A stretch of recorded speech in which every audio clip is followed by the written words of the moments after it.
Welcome back everyone to another video on the Vixen Victory channel. Today we're going to be going through a little bit more of our character archive, talking about the next character. We've already made our way through plenty of rows and now we've made our way to Alhaitham.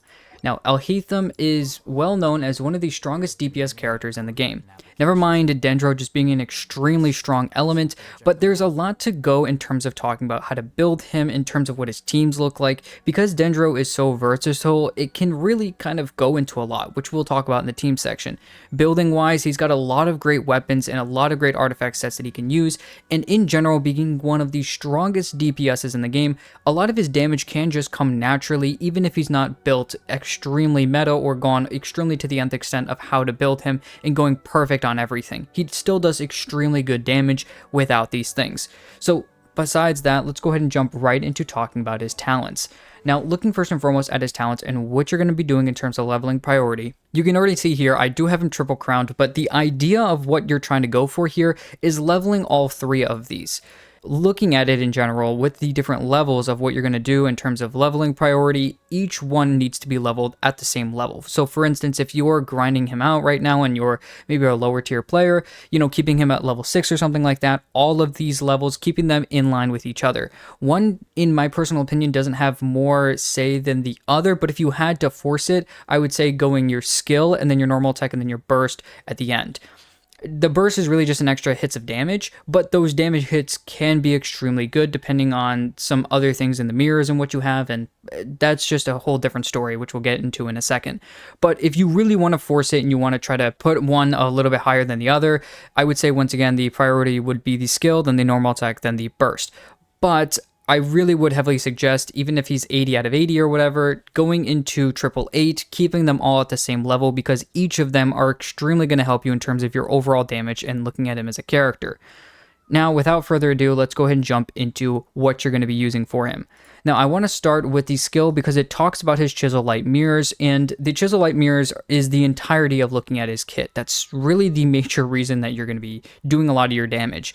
So, using your skill, if you tap version or hold version, there are two different ways. It's very similar to how Catching uses her, and I will go ahead and show you guys how that works. First, if you're just using him normally, you can use a tap version, and you can see two of these go in here. But if we just wait for the extremely long cooldown, which we'll probably come back to in a second, or if I yap long enough, hopefully it'll go away. But normally when looking at him as a character, he's going to be using this as well, similar to how Catching does her type of, hold version of her skill. So it's very similar. As you can see here, you can kind of move it around where you need to, and you can just let go, and then all of a sudden he pops up. Now you see here that at the beginning he had two of these when he created them, whether it was a tap or a hold version. So now once again, let's go ahead and jump back into looking at this skill. When you do so, you can see when I did the tap version, which is this beginning part, he'll just dash forward, he'll rush forward, dealing Dendro damage to nearby opponents, causing Chisel Light Mirror to form. Now, holding this skill will cause it to behave differently. As we saw, you can do an aiming mode, and then it'll do a rush attack, and he can jump himself and throw himself in the air.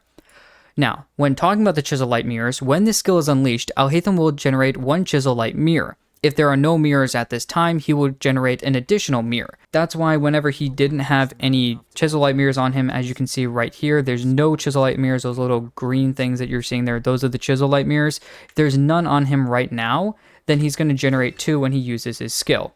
Now, if I already had some on him, the maximum you can get to is 3, we'll see in a second. But if I already had one on him, let's say that one that was still there, and I did the skill again, whether it's the tap or the hold version, it would only give me 1. Or if I had 2 from anything else, that's how it would work.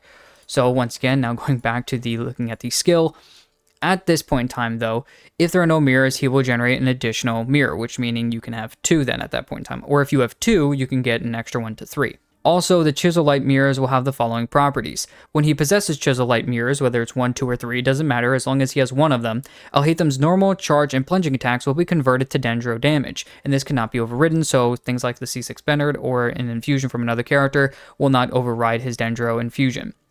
Like with most characters. When attacks of the aforementioned kind hit opponents, the Chisel Light Mirrors will unleash a projection attack that deals AoE Dendro damage based on the number of mirrors on the field.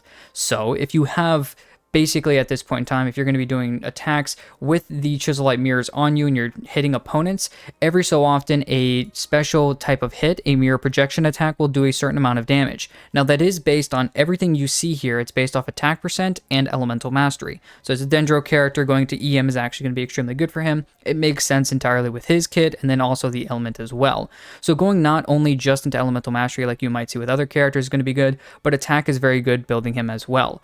But as you can see here, if you have 1, 2, or 3, 3 being the maximum amount of mirrors that he can hold, you will do a certain amount of damage based off of that. Also with these projection attacks, basically it's just doubling if you have 2 mirrors and tripling the amount of damage when you have 3. So honestly, what you're trying to do is doing all of your damage when you have 3. Yes, you can do damage when you have 1 and 2, but as you can see here, just doubling and then tripling your damage, let's say it's a 10k hit, that's now a 20 to 30k hit what you're doing. So honestly, you're only getting about a third of the damage when he doesn't have his full mirrors. And we're going to talk about that in a second when we talk about his rotations at the end of looking at these talents. That's how you're really going to want to play him, is making sure that he's always having the maximum of 3. And then when he doesn't, switch off to your other characters and start to get to a point where you can wait for his cooldowns to get back so you can get back these 3 mirrors. Now, once again, a total of 3 Chiselite mirrors can exist at one time, and then the Chiselite mirrors will disappear one after the other over time, which I believe is a 4-second duration. As you can see here, every 4 seconds, one of those mirrors is going to leave, and then it will all disappear when Alhaitham leaves the field. So as you can see here, if I tap and then switch over to a different character and then swap back to him, even though I had plenty of time left on both of the mirrors, but because I swapped off field, he did not have those mirrors anymore. So, he's not necessarily going to be a quick swap character, where you're going to be putting him on field or something like you're waiting for extra damage from other characters or whatever. Those Chiselite mirrors go away immediately. So let's go ahead next and talk about his passive talent. The reason why I want to bring this up is because when Alhaitham's charged or plunging attacks hit opponents, they will generate 1 Chiselite mirror. This effect can be triggered once every 12 seconds. When talking about looking at, just hitting something and hitting that's how you're really going to be usually getting your 3 mirrors at one time. I'm just going to go here because this is just what I call the energy churl. At this point in time, it's just basically just because he has a Geo Shield and he'll not be easily hit. So as you can see, I create 2, and then once I do a charged attack, now you can see I have 3 on him. Even with his rotations and whatnot, as you're going to be using him, a lot of people like to do the jump up and then plunge. It makes things a little bit easier. See, now he has 3, and then as I do those normal attacks, you're going to see if I cannot get hit. You saw that little extra damage hit that comes out in Dendro. So as you saw there, you want to make sure that you're getting those extra mirrors. And once again, as you look at these skill attributes, you're getting 3 of them, and that's going to make sure that you're doing more damage. And then the extra, projection attack is going to do more for you as well if you kept just normal attacking and hitting opponents. So the first passive talent is extremely good. Now there's another way that you can get 3 mirrors without using your skill and then, plunging on an enemy or doing a skill and then charge attacking an enemy. You can easily just get them by using the burst. Now, looking at the burst, it says that it creates a particular binding field and deals multiple instances of AoE Dendro damage. If Chiselite mirrors exist when this ability is unleashed, all such mirrors will be consumed and increase the number of damage instances dealt. So basically, if you have mirrors on you, it's going to do, basically that huge field that's doing AoE Dendro damage is going to do more instances of hits and do more damage. And then 2 seconds after this ability is finished, so once that field is done, 2 seconds after that, if there were 0, 1, 2, or 3 mirrors consumed, Alhaitham will generate 3, 2, 1, or 0 new mirrors in turn because of that. So basically, if I had 0 mirrors on him, as you can see here, and I use the burst, for instance, if I was going to walk out here, and I'll show you in a second, once I have 0 mirrors on him, and then I use the burst, I will get 3 mirrors because of it. And that's a way where you can usually gonna do when you're usually using the rotation. You don't care really for the burst to do a lot of extra damage. Once again, if the basic amount of instances it does is 4, and then if you have 3 instances, you're doing 10 instances of damage. The problem with doing that though and using up and basically stealing all your mirrors to get rid of your Dendro infusion is because of that. It gets rid of your Dendro infusion, which means your damage is less, which means everything is not as fun. So all those projection attacks are going to be doing less. Your Dendro damage itself, your damage itself is going to be less, and you're going to have to switch over to using your skill, and your rotation is going to be off. Basically, using the rotation, you're going to have the burst, which will give you 3. After 4 seconds, you'll lose 1, which means you're at 2. And then after 2, you're going to do a skill, which is then going to give you one more. Now you're at 3 again. After 4 seconds, you'll have another one of loss, which means that you're now back at 2. Then you can do a charge attack or a plunging attack, if you somehow can get it, using a charge attack probably. That'll give you a third one. And then after that, you can maybe get a little bit of easier rotation to make sure that you're then after the charge attack, then you can have 3 again, and now you're set for just waiting. And as soon as that next 4 seconds is done, then you're going to want to get off Alhaitham. Basically making sure that you're always having him on field so that he always is having all 3 Chisel Light Mirrors. And once he can't get any more through extra skill usages or charges or plunging attacks or burst, usages, once all of those are used up and they're on cooldown, you need to be getting off and using another character and going through your rotation again. Very similar to how other characters, when they get their infusion, they're waiting for a cooldown, they're kind of useless on field, especially when you're just doing physical damage on a character that already ascends into Dendro damage bonus and is focused fully on trying to do as much damage with the infusion that he gets. So next, let's look at the second passive talent. It states that each point of Alhaitham's elemental mastery will increase the damage dealt by the projection attacks and the burst hits by 0.1%, and the damage of both aforementioned abilities can be increased this way by a maximum of 100%. What that means is the highest amount of elemental mastery you can get for the buff, at least, is 1,000 elemental mastery, which normally you're not really going to be getting to. Really, at the end of the day, you're trying not to really get to that. You can, and especially with other characters giving some buffs and whatnot, you can get to 1,000, but because you're trying to also go into attack because of the skill attributes, everything is attack and EM based, you're trying your hardest to make sure that you're doing that. These are all physical hits, so you don't really care too much about that. You're really focusing on trying to get EM and attack percent and making a nice balance. So because of this, though, this is making sure that your damage projection attacks from the skill are still doing a lot of damage. And that's why you want to have, never mind, 3 of these hits, making sure that it's doing triple the damage. But you also want to make sure you have a high amount of elemental mastery so that that damage is higher in general as well. So it's all about making sure that those projection attacks are doing a lot of damage. His normal attacks do help, and it is consistent damage, but those projection attacks is really the biggest part of his kit. So that's why you want to have the most amount of mirrors. That's why you want to try to make sure he's always having his infusion at the highest amount as well. There's a lot in terms of looking at his rotation, and I did talk about using his burst, so I will go ahead and use that. You're going to want to start your rotation like this. 1, 2, all of a sudden you have 3. Now once 1 is gone, then you're going to do a skill usage, which is going to give you 3 again.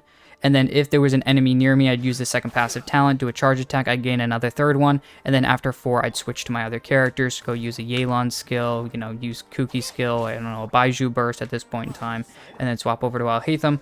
And then already, as you can see, after using some of their stuff, and I didn't even use burst and another burst, I already had about 2 seconds left on my skill, which after using 2 bursts, I would have another skill usage. Making sure that you're always trying to get him to have those mirrors and usages for everything he's doing. So once again, keeping that in mind, you would then use your skill again and probably do a plunge attack or a charge attack, and then you'd have 3 again, wait for them all to go away, go through a rotation again, use your burst. It's pretty easy once you actually get the hang of it, and I'll probably make a gameplay section because never mind do I have the actual character, but really looking at him is pretty difficult to talk about. It's a lot easier to see. So let's go ahead and talk next about his weapons. Now, obviously, his best weapon is going to be Light of Foliar Incision. It is his personal weapon, it's crit damage, it gives some crit rate as well. It gives extra normal and elemental skill damage increases based off your elemental mastery. Like normal, we don't really talk about the weapon because it's their personal weapon, so that's why there's no need to really talk about the personal weapon because it is obviously their best weapon 99% of the time. Another weapon that you could use when talking about him and using maybe a different weapon that's a 5-star weapon if you have it, is Primordial Jade Cutter. Now, Primordial Jade Cutter is a pretty nice weapon because it goes into crit rate at 44.1%.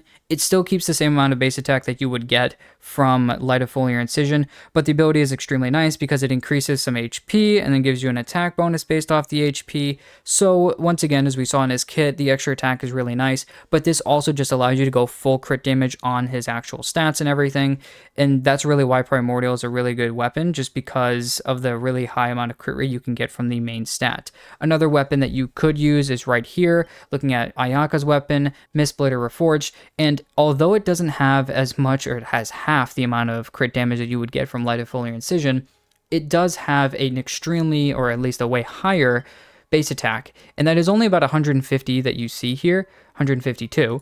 But honestly, that really does help at the end of the day, because base attack is just compounding the amount of attack percent that you can get in your kit, as well as through levels and everything else like that.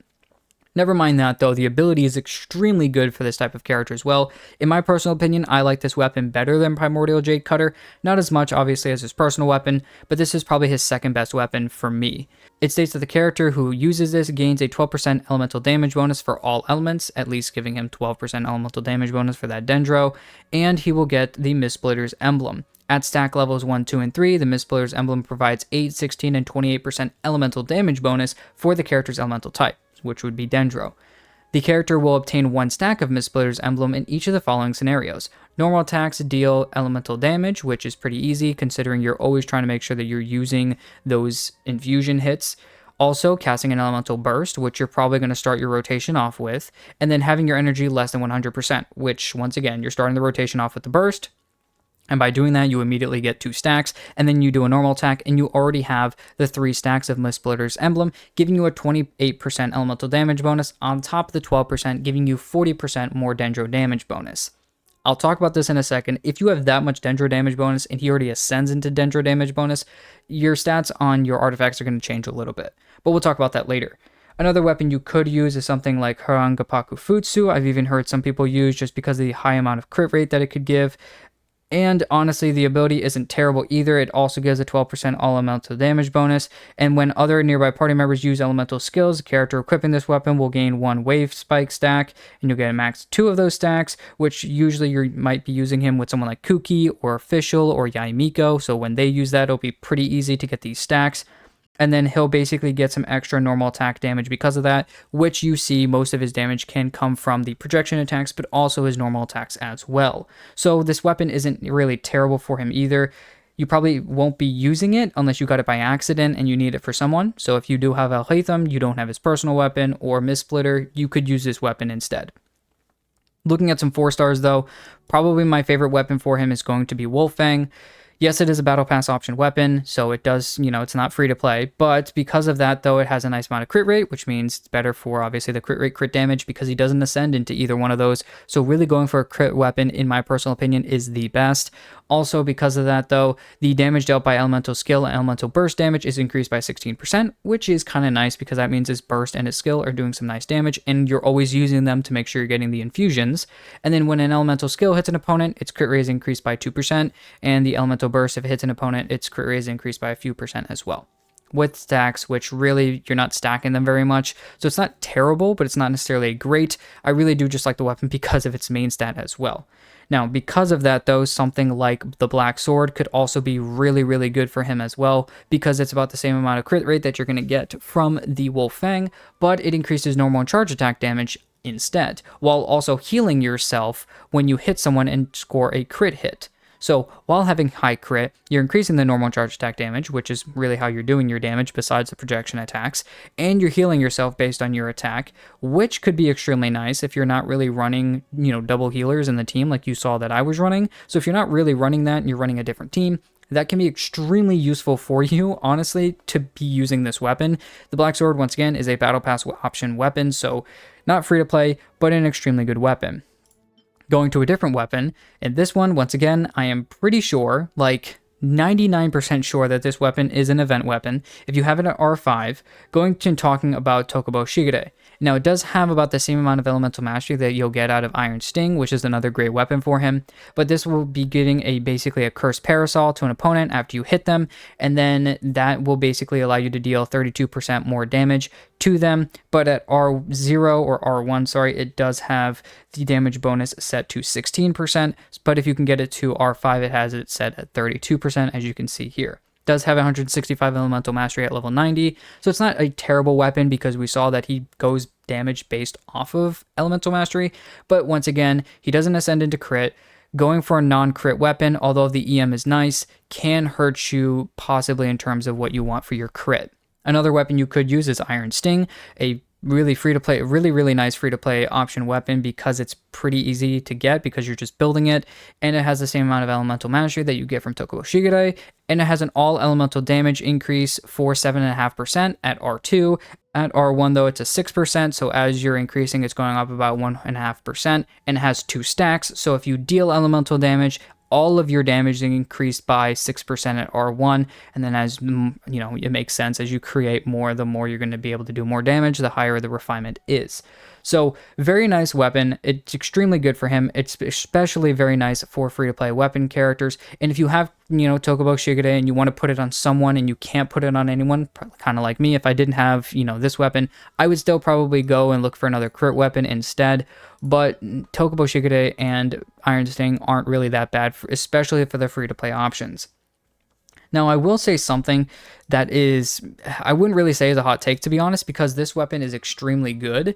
Harbinger of Dawn. Now, at level 90, this 3-star weapon gives 46.9% crit damage. Now, I already talked about how well and useful, especially for, you know, damage dealers who can crit, using crit is, because of how good this is. Even at a 3-star weapon, if you can get this to R5, you can get a crit rate increase of 28%.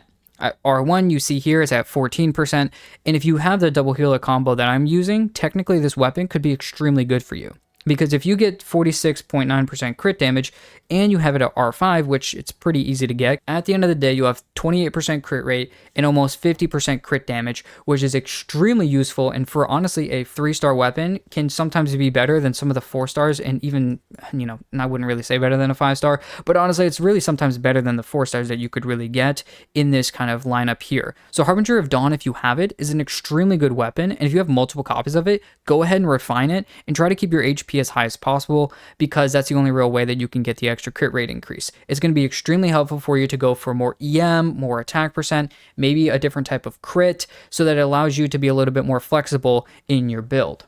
Besides talking about weapons though, there are some other weapons you could use, things like Blackcliff Longsword, Zyphos' Moonlight, even something if you really want the energy and extra damage, you could go for something like Festering Desire if you have it, if you're an old person like me, and you've been playing the game forever. There are plenty of other weapons that you could use if you really want to, but honestly, at the end of the day, the weapons I kind of talked about were going to be the best for him. Let's go ahead and talk about artifacts though. Now, his best set is going to be Gilded Dreams. The reason why is because, yes, the 2-piece is increasing the elemental mastery by 80, which we saw is going to be very good for him, but the 4-piece states that within 8 seconds of triggering an elemental reaction, the character equipping this set will obtain buffs based on the elemental type of the other party members. Attack is increased by 14% for elemental types that are the same as the character, and elemental mastery increase of 50 for every party member that is different than this type of element that the character has. Usually with Alhaitham and most Dendro teams, you're doing double Dendro, and so you're at least getting 14% attack because that's at least one other character that has the same elemental type as you. Usually you're running 2 other characters that are not the same elemental type as you, which means you're getting 100 elemental mastery because it's 2 times 50, which is 100, for the other 2 characters in the team that are not Dendro. You usually don't run mono Dendro because it's such a well done reaction type based element. So going just full blown, it's not like Geo, whereas, you know, Geo kind of does really good with mono Geo. But here with Dendro, obviously everybody knows it's extremely good for trying to buff other types of capabilities from it. So running with this set, it's extremely good because you're at least usually getting 14% attack and 100 elemental mastery for him. So Gilded Dreams is his best set. Now, another type of thing that you could do, and I wouldn't really recommend it, in my personal opinion, is looking at a 4-piece Deepwood. The reason I wouldn't really recommend it, never mind the 2-piece is just more Dendro damage bonus, which it's not terrible, but you can hit some, you know, diminishing returns when you get too high into damage bonuses without going into some of the other things the kit can offer. And the 4-piece is nice because after skills or burst hit opponents, the target's Dendro resistance will be decreased by 30% for 8 seconds. The issue isn't really the set itself on Alhaitham. The problem is if you have another character in your party that's already using Deepwood. Usually you're pairing him with Nahida, or in my case, I'm pairing him with Baiju in this team. You already have a character that's already running, another Dendro character that's running the Deepwood 4-piece set, and these types of sets don't stack. So if I had this set on Alhaitham instead, as well as I had it on Baiju, it wouldn't be a decrease of Dendro resistance by 60%, it would still be 30% no matter what. The effects don't stack. Things like Noblesse as well are similar.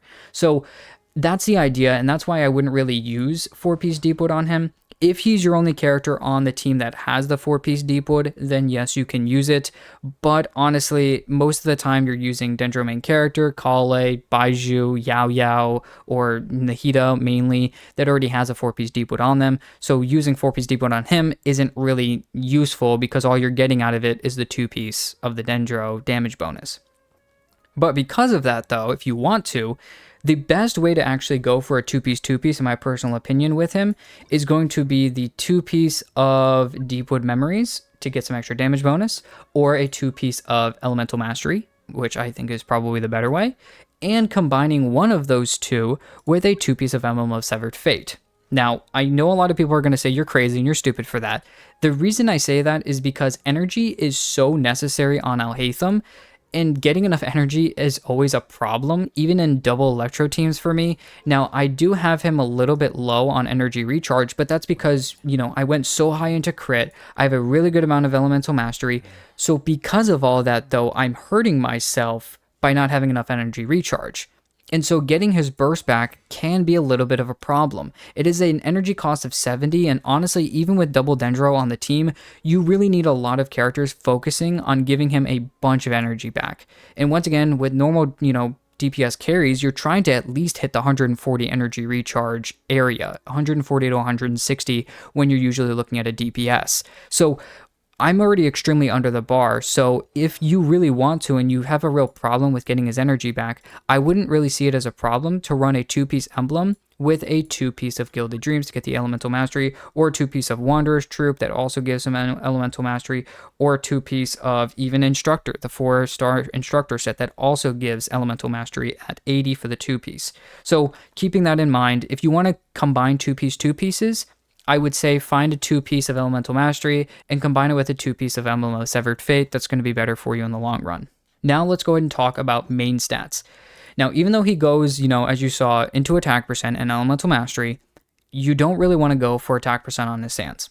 Now, you can if you want in a second, we'll talk about the goblet, but you want to go Elemental Mastery mainly on what he's going to be doing. The higher Elemental Mastery you have, the better. And obviously he caps out at 1,000, and even with someone like Nahida that can give a maximum of 250 to his character, getting some extra Elemental Mastery here from some other characters, you saw I was at about 484, but that's when he's on field. He's sitting normally at 434.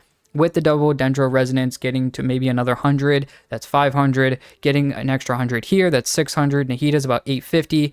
You can get a pretty close to that 1,000 mark, but really you want to make sure that you're still trying to combine and grab a lot of crit out of a lot of other parts of his kit, as well as making sure he still has a good amount of attack percent, because you don't want to forget about that either, because attack is extremely useful for him. The reason I want to talk about the goblet for a second is because I am using a Dendro damage bonus goblet. And the reason why is because I have a bunch of crit damage and a bunch of Elemental Mastery on it. Normally, it really does depend on what you want to do with the character. Because he already ascends so heavily into Dendro damage bonus, and especially if you're already running a different set that already has, Dendro damage bonus on it, if you're already running a 2-piece Deepwood, you don't want to go Dendro damage bonus on the goblet normally. I would really say to either go more into Elemental Mastery, or in my personal opinion, I would just say to go into attack percent. And then really whatever you have the best stats on. Either one of those two is going to be better. So if you really want to, technically, if I wanted to switch up my build a little bit more and get rid of the Dendro damage bonus, I could look for an attack percent main stat and look for some Elemental Mastery as a substat. I could steal this off of Shan Yun if I wanted to, or another piece over here that has some pretty good crit and some good Elemental Mastery out of it. It really just depends on what you want out of really looking at pulling what you want. And that's going to make sure maybe you have some more attack, you might lose some crit, you might lose some Elemental Mastery, you might lose the Dendro damage bonus that you get here. But I did talk about already the returns, quote unquote, the diminishing returns that you can get from Dendro damage bonus, or any damage bonus being too high. You almost just hit a ceiling where, going 90, 100% Dendro damage bonus wouldn't really be as useful. And if you lost 40 of that and instead gained a bunch of attack, as you saw in what he's doing for his damage, it's going to be extremely useful for you. So why not just do that anyways? All those things being considered, that's kind of how I would build him, is I would go for either an Elemental Mastery Sands, a Dendro damage bonus goblet, and a crit rate or crit damage circlet, or I would then go ahead and run an Elemental Mastery Sands, an attack percent Sands, and a crit rate or crit damage circlet. Now, the Sand and the Goblet, if you have, if you're going attack percent here instead, you could technically flip-flop and do EM and attack percent, or, just switch, kind of have attack percent Sands here and have an Elemental Mastery Goblet. Kind of depends on what you get on the sets. It really doesn't matter what you do, but that's kind of the idea that you're going to want to go for.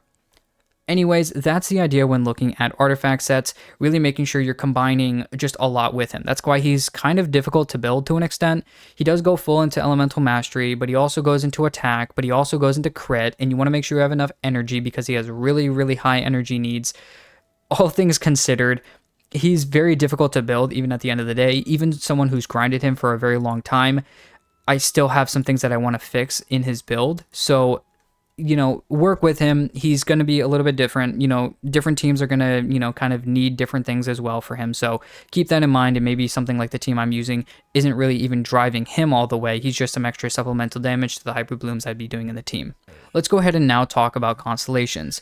Now, I'm going to try to go through these because I know at this point I am pretty deep already into the video. I'm about 30 minutes into this video at this point in time. So let's go ahead and jump into the constellations and we'll kind of get through these pretty quickly. The first constellation states that when a projection attack hits an opponent, the skill cooldown will be decreased by 1.2 seconds, and this effect can be triggered once every 1 second. A very good constellation. That basically is going to help you allow your skill to come back quicker. And when you're going through a rotation, like I talked about, using your burst, doing a bunch of normal attacks when you have 3 mirrors, using then your skill to grab an extra mirror to go back to 3 after 4 seconds, and then another 4 seconds goes by doing a charge attack.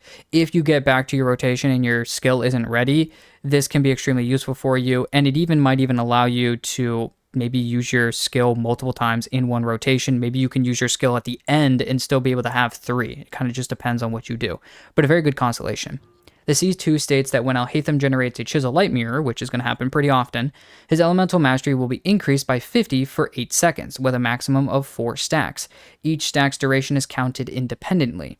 This effect can be triggered even when the maximum number of Chisel Light Mirrors has been reached. That's extremely good because even if you are, once again, with this skill over here, getting, faster, this is allowing you to just increase your Elemental Mastery by a maximum of 200. And we already talked about you can get to about 800, around there. You can hit that, once again, that passive, maximum of 1,000 already here by going and doing everything that he can do. If you're combining characters like Nahida, getting their maximum buff and everything like that, you can get pretty easily with this C2 a very high amount of Elemental Mastery, which is going to output your damage a crazy amount.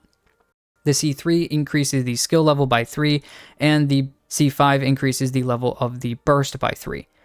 The C4 states that when the particular field fetters of phenomena, which is his burst, is unleashed, the following effects will be active based on the number of Chisel Light Mirrors consumed and created around this time. Each mirror consumed will increase the Elemental Mastery of all other party members beside Alhaitham by 30 for 15 seconds.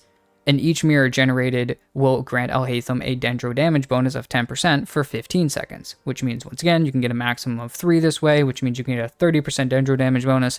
Having the C4 even more just goes to show that you don't need Dendro damage bonus anymore out of his account. Just go full-blown into more attack percent and more Elemental Mastery because of what he already ascends into and what your Goblet could give you, so just go ahead and switch out your Goblet for EM or attack percent. Looking at the C6 though, it states that Alhaitham gains the following effects. 2 seconds after the burst is unleashed, he will generate 3 Chisel Light Mirrors regardless of the number he consumed, which is extremely good because that means that you can have a maximum and go to 3 Chisel Light Mirrors and then use your burst. You could use your skill and then your charge attack or your plunging attack, get to 3 mirrors, use your burst, which then gives 10 instances of hits in your burst instead of the normal 4 when you have none, and that allows you to do a bunch of damage. And instead of then giving you 0 at the end, which is why you don't do that normally, this C6 then allows you to get 3 no matter what, which means you basically had no problem getting that in the first place. Now your skill, because of the C1, should be pretty far back for you, meaning that you can then use your skill again after the 4 seconds is done after getting these Chisel Light Mirrors. You probably already have your skill back at this point, which means then your rotation basically didn't change and you got more damage out of it. If Alhaitham generates Chisel Light Mirrors when their numbers have already been maxed out, his crit rate and crit damage will be increased by 10% and 70% respectively for 6 seconds. which honestly, once again, going back to the C1, allowing you to get your skill back consistently, if you already have 3 maximum after this burst, or if you consume and then create 3 and then do a skill, your crit rate is then increased by 10% and crit damage by 70% for a whole 6 seconds. And this effect is triggered again during its initial duration, which means the duration remaining will be increased by 6 seconds. So if you do it and you create a mirror over the maximum of 3, then it goes for 6 seconds. And then if you do it again, let's say 2 seconds later, you're now at 4 seconds, it increases by 6 seconds. It doesn't refresh the duration to 6, it increases it by 6 seconds, which means that it's 4 plus 6, which is then 10. And you can just basically keep going. Now, it's very difficult to keep going because even with a lot of the constellations, you can't just forever increase this to just always have 10% crit rate, 70% crit damage. You're eventually going to run out and you can't always keep up with it. But this C6 is absolutely insane for him, increasing a lot of his crit, which once again can allow you to go a little bit more into maybe attack percent and EM instead of looking into some of the crit things. The C6 just allows everything to just allows you to have even higher damage ceiling and maybe can take care of maybe some issues you have in your crit. So honestly, his C6 is extremely good. But like normal, I do want to talk about the first few constellations, and really if you're looking to grab him, I know this is normally a build guide, but I do want to talk about if you're looking at grabbing constellations for him, and he already had a rerun pretty recently, but if you want to get some in the future, I would say probably his C1 is an extremely good constellation to grab. His C2 is nice, so if you want to go full-blown into Alhaitham, you can, and his C2 is extremely useful, so I'm not necessarily negating its usage. But the C1, if you really want to go ahead and grab Alhaitham, you can stop at the C1 because it is so good, it's not even funny. Grabbing that skill back, never mind for later constellations, but in general, just good rotations as well as more energy, which, as you saw, a lot of players that use him are going to need. Getting the extra usages, everything from this constellation is going to be so useful. Now, once again, I've gotten to a long part of this, but there's very few teams that you're going to really be running with Alhaitham. He's a driver, Dendro driver of a team. You're either going to be running a spread team, which is going off of Quicken/Catalyze, and then going into the spread reaction, which is usually running double Dendro and double Electro to allow a little bit more, obviously, for the double Electro, allows you to get your burst back a little bit more because then it's allowing you to get more particles, which is going to be super nice. But obviously, we're still trying to keep the double Dendro because of the resonance that it can give. Every single team, if you're going to be using with Alhaitham, should try to have double Dendro in it, using even Dendro main character. Nahida is going to be his best counterpart for this. Using another Dendro character, Nahida is going to be best. But you could use Dendro main character if you don't have Nahida, Baiju if you don't have Nahida, Yao Yao, Kale even, characters like that. Somebody else that's going to be able to use not only the 4-piece deep wood that we talked about, but be there for the elemental resonance. If you're running these types of characters, a double Electro team, if you've already got a healer, you can, run somebody else besides Kuki, and you can run, obviously, another great character for the team is going to be someone like Fischl. Fischl's a great character for this team. I do want to bring up that she doesn't have her A4 passive triggering in this, which kind of can take a lot of her damage out, so characters like Yaimiko are going to be doing better, technically, in this team. But she's still extremely good for constant application, as well as her damage is still good. Like, it doesn't just fall off just because her A4 passive isn't there. She still does good damage, so I wouldn't really take that away if you have Fischl. Don't just kick off Fischl from the team just because her A4 passive can't trigger in a spread team. Anyways, the idea here, though, is with this team, though, really using Fischl can be extremely nice, especially if you don't have a character like Yaimiko. If you don't have a character like Yaimiko and you're just using another Electro character that's just there for application to, once again, just go for resonance as well as maybe some extra application. Lisa can, decrease defense and whatnot. So maybe there's some help of another Electro character that you use. Fischl's a great character to go for that. And once again, as I talked about, there are plenty of other characters you can use in this other Dendro spot. If you want to look at a different type of team that you really want to look for, you could use a very good team in my personal opinion, and probably one of his best teams, if I can find Kuki, is the team I had on originally, which is Alhaitham, Yelan, Kuki, and usually Nahida. The reason that I have Baiju here, never mind that I don't have Nahida, but also really using Baiju, make sure that Alhaitham doesn't die very often. Kuki's heals are usually not great. She's usually focused on elemental mastery, full blown into that. And it does help that, she heals based off of elemental mastery. But especially when you get into later abyss and stuff like that, her heals can sometimes be concerning because it's not as much as you really need. But hopefully you're killing things quick enough, and especially with the buff that, Nahida can give to the entire, to the character on field, that allows a little bit more for damage for Alhaitham to do a little bit more. But once again, the buff that Nahida is giving, as I just talked about that though, is giving the buff to Alhaitham because he's on field. Kuki, who's off field doing Hyperbloom damage, isn't getting that buff. So if you're using Nahida, keep in mind that it's only helping the on-field active character. It's not helping Yelan or Kuki or even herself, even that buff of EM. It's just helping the on-field character, which it's I'm very okay with it because that extra buff is extremely helpful for Alhaitham considering his damage is based off attack and EM.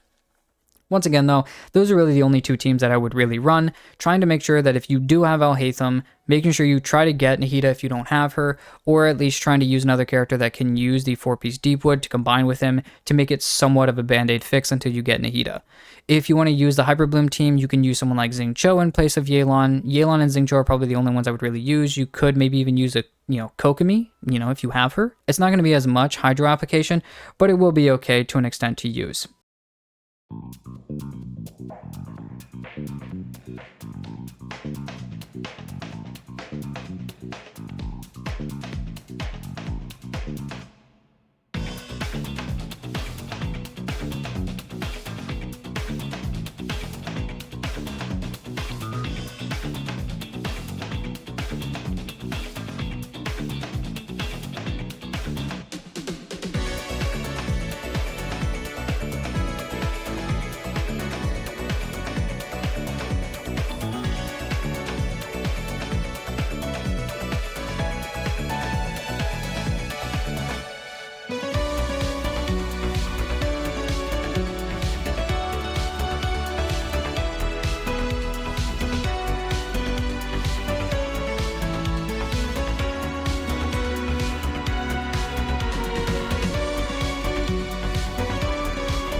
Well, that's everything I've got talking about Alhaitham in this video. It was an extremely long video, but there's so much to talk about in his kit, the teams that he can play, the tips about how to use him in a rotation sense. So I hope you guys enjoyed that, and hopefully the gameplay was somewhat of a help as well, talking about him, looking at him, how he's going to play, especially in certain teams. I don't have Nahida with him, so if you do have Nahida, as I'm going for her, try to get her, use her with him. If not, in the meantime, it can be a band-aid fix to use another character that isn't really based off of, extremely helpful for you, but just another Dendro character that can help give you the 4-piece deep for him.